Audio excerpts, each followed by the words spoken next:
Hello friends, मैं विनीत तिवारी और आज की इस वीडियो में एक बहुत ही इंपॉर्टेंट टॉपिक के बारे में बात करूंगा।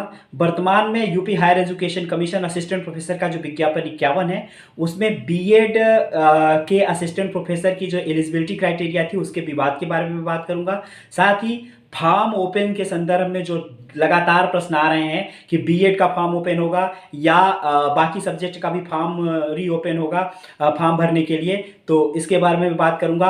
और बीएड के संदर्भ में भी जो लोग प्रश्न कर रहे हैं कि बीएड में जो लोग फॉर्म भर चुके हैं उनको दोबारा भरना पड़ेगा, जो लोग एलिजिबिलिटी से बाहर हुए हैं उनके साथ क्या होगा, इस तरीके से बहुत सारी चीजें हैं। इन सभी प्रश्नों का उत्तर मैं इस वीडियो में देने की पूरी कोशिश करूंगा। वीडियो को शुरू करने के पहले वीडियो को लाइक कर लीजिए और नए हैं चैनल पे तो चैनल को सब्सक्राइब कर लीजिए। चलिए तो वीडियो शुरू करते हैं। सबसे पहला प्रश्न ये है कि अभी जो ऑर्डर आया है उसमें क्या चीजें हैं। तो मैंने यूपी हायर एजुकेशन कमीशन के विज्ञापन 51 बीएड के संदर्भ में जो चैलेंज किया गया था विज्ञापन 51 के एलिजिबिलिटी क्राइटेरिया को, उसको मैंने ऑर्डर को पूरा पढ़ा हुआ है। उसमें दो तीन चीज बहुत ही इंपॉर्टेंट है जिसके बारे में मैं बात करता हूं। तो पहले क्या है कि जो यूजीसी रेगुलेशन 2018 है, एनसीटी का जो अपना नॉर्म है, एनसीटी अपना एलिजिबिलिटी क्राइटेरिया के संदर्भ में अपने टीचर्स के अपॉइंटमेंट के संदर्भ में, असिस्टेंट प्रोफेसर के अपॉइंटमेंट के संदर्भ में अपना एक नॉर्म बनाता है। उसमें सारे मानक होते हैं, रूम वगैरह कितना बाई कितने का होगा, टीचर्स की क्या एलिजिबिलिटी होगी। इस तरीके से एनसीटी का भी अपना एक अपनी बॉडी है, तो वह सब काम करती है। एनसीटी चूंकि रेगुलेट करती है बीएड और मेड प्रोफेशनल कोर्स को, टीचर ट्रेनिंग कोर्स को, तो उसका अपना एक नियम है और उसके हिसाब से चीजें चलती हैं। विज्ञापन 51 में जो एलिजिबिलिटी क्राइटेरिया थी उसमें आयोग ने कुछ शिथिलता दी थी। उसमें एम एजुकेशन को भी थोड़ा सा एमएड के बराबर एलाइड सब्जेक्ट में दिखा दिया था। मैंने एडवर्टाइजमेंट वो भी पढ़ा हुआ है। तो ऐसी स्थिति में क्या हुआ था कि एक चैलेंज का कारण बन गया था और उसी वजह से लोग गए और उन्होंने हाई कोर्ट में चैलेंज कर दिया कि एलिजिबिलिटी क्राइटेरिया एनसीटी के हिसाब से नहीं है। चैलेंज के बाद अभी उसमें निर्णय आया है। निर्णय में ऑर्डर में क्या चीजें लिखी हुई हैं सबसे पहले हम वो बात करते हैं।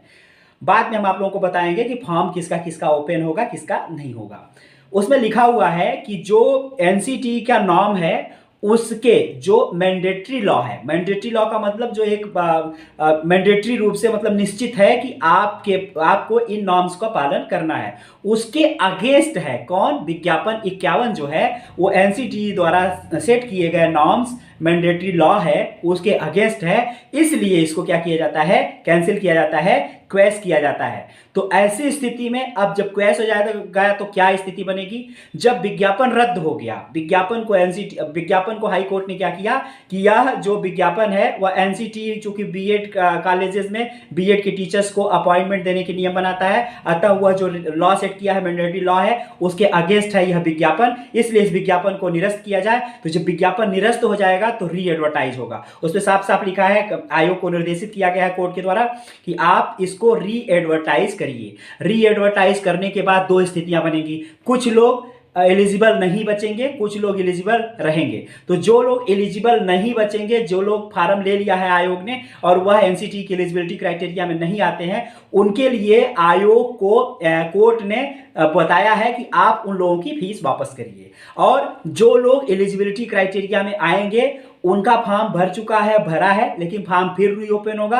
आप लोगों को कुछ उसमें एडिशनल चीजें ऐड करनी है। अगर किसी ने अपनी सेकंड वाली पीजी डिग्री नहीं फिल की है, आपको उसमें पीजी डिग्री अपनी फिल करनी है। कुल मिला के फॉर्म रीओपन हो जाएगा। आपको उसमें जो भी चीजें फिल करनी है एक्स्ट्रा, आपको उसमें फिल कर सकते हैं। नहीं भी करना है तो मत करिए। बाकी आगे आने वाले टाइम में विज्ञापन में क्या चीजें लिख के आती हैं यह तो आयोग ही निर्धारित करेगा, लेकिन फिर भी आपको उस पर एक बार चेक कर लेना चाहिए कि आपकी डिटेल्स ठीक है या नहीं है। फॉर्म जब विज्ञापन दोबारा आएगा तो फॉर्म निश्चित है कि दोबारा खुलेगा। क्यों? क्योंकि उस एलिजिबिलिटी क्राइटेरिया में कुछ लोग जुड़ेंगे और कुछ लोग घटेंगे। तो फॉर्म पक्का है कि री एडवर्टाइज जब होगा तो फॉर्म दोबारा खुलेगा तो आपको भरने का मौका मिलेगा। और वह आयोग अभी निर्धारित करेगा, उसके जो विज्ञापन होगा उसमें पता चलेगा कि जो लोग सही है, जिनके एलिजिबल भी हैं, उन्होंने फॉर्म भर लिया है, उन्हें दोबारा करना है या नहीं करना है। फिर भी आपको अपना फॉर्म एक बार फिर से अगर खुलता है तो देख लेना चाहिए मेरे हिसाब से।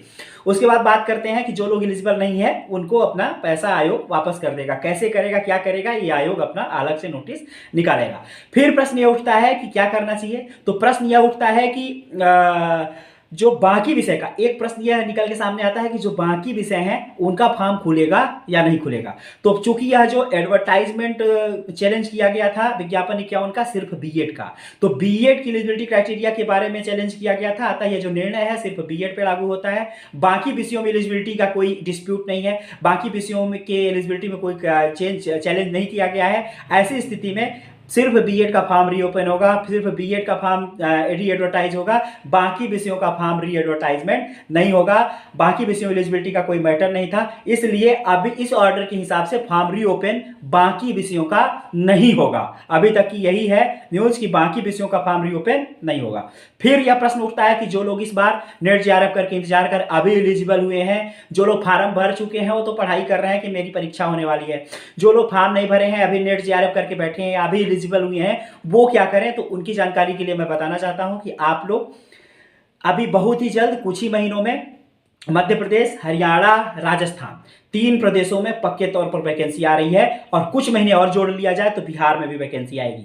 बिहार में जो असिस्टेंट प्रोफेसर की वैकेंसी का काम चल रहा है उसमें बहुत सारे विषयों का इंटरव्यू हो गया, बहुत से विषयों का रिजल्ट भी आ गया है, बहुत से विषयों का इंटरव्यू आने वाले टाइम में होगा और लगभग गर्मी की छुट्टियों तक आपको देखने को मिलेगा कि लगभग सारे विषयों का इंटरव्यू हो जाएगा और रिजल्ट भी उनका आ जाएगा। लेकिन अभी संसद में मैटर उठा था, वहां की जो विधानसभा का जो सत्र चल रहा था उसमें असिस्टेंट प्रोफेसर की बहुत सारी वैकेंसीज खाली हैं और उन्हीं वैकेंसीज पर क्या होता है, वहां पे क्या किया जाता है, असिस्टेंट प्रोफेसर्स को संविदा के आधार पर अतिथि विद्वान के रूप में उसमें वैकेंसी आती है और उसमें बहुत सारे हजारों हजार वैकेंसी आती है, लोग इसमें कार्य करते हैं। परमानेंट असिस्टेंट प्रोफेसर की वैकेंसी खाली है, उसकी वजह से बहुत ज्यादा रिक्रूटमेंट में बहुत सारी तरह की समस्याएं आती हैं, उसको संसद में उठाया गया था मैटर। तो पक्का है कि कुछ महीनों के बाद बिहार में भी वैकेंसी आने की संभावना है। आप लोग एलिजिबल हैं, अपने सब्जेक्ट पे कमांड बनाते रहिए और थोड़ा सा जनरल अवेयरनेस, जनरल नॉलेज को भी तैयार करते चलिए।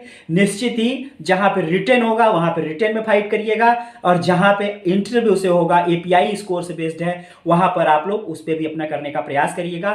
जो लोग पीएचडी कर रहे हैं जल्दी पीएचडी सबमिट कर लें अपना, ताकि बिहार के लिए थोड़ा सा एलिजिबल हो जाए। इसके बारे में वीडियो लेके बिहार की पूरी भर्ती के बारे में मैं आऊंगा। तो आप लोग जो तैयारी कर रहे हैं अपनी, अभी एलिजिबल है, कहीं फॉर्म नहीं डालें, अपनी तैयारी करते हुए चलिए। मान के चलिए कि कहीं कहीं आपका फॉर्म पड़ा हुआ है, क्योंकि जल्द ही कुछ स्टेट्स में वैकेंसी आएगी और वहां पे आप जब भरेंगे फॉर्म तब तक आपकी तैयारी अच्छी खासी हुई रहेगी। तो अभी तक यही न्यूज है कंक्लूजन के तौर पर कि सिर्फ बीएड के संदर्भ में वह ऑर्डर है, सिर्फ बीएड का ही फॉर्म रीओपन होगा, री एडवर्टाइज होगा। बीएड वालों को ही क्या करना है, फॉर्म भरना है, घटाना है, जोड़ना है, जो भी है उनका है। बाकी विषयों का कुछ नहीं है, बाकी विषयों का फॉर्म रीओपन नहीं हो रहा है और उसके बारे में आप लोग को एकदम मैं श्योर कर रहा हूं। अभी तक की यही न्यूज है। बाकी परीक्षा के संदर्भ में अभी चीजें उलझी हुई हैं, तो परीक्षा के संदर्भ में बात करना अभी ठीक नहीं है। तो इस वीडियो में इतना ही, नेक्स्ट वीडियो में मिलेंगे, तब तक के लिए थैंक यू।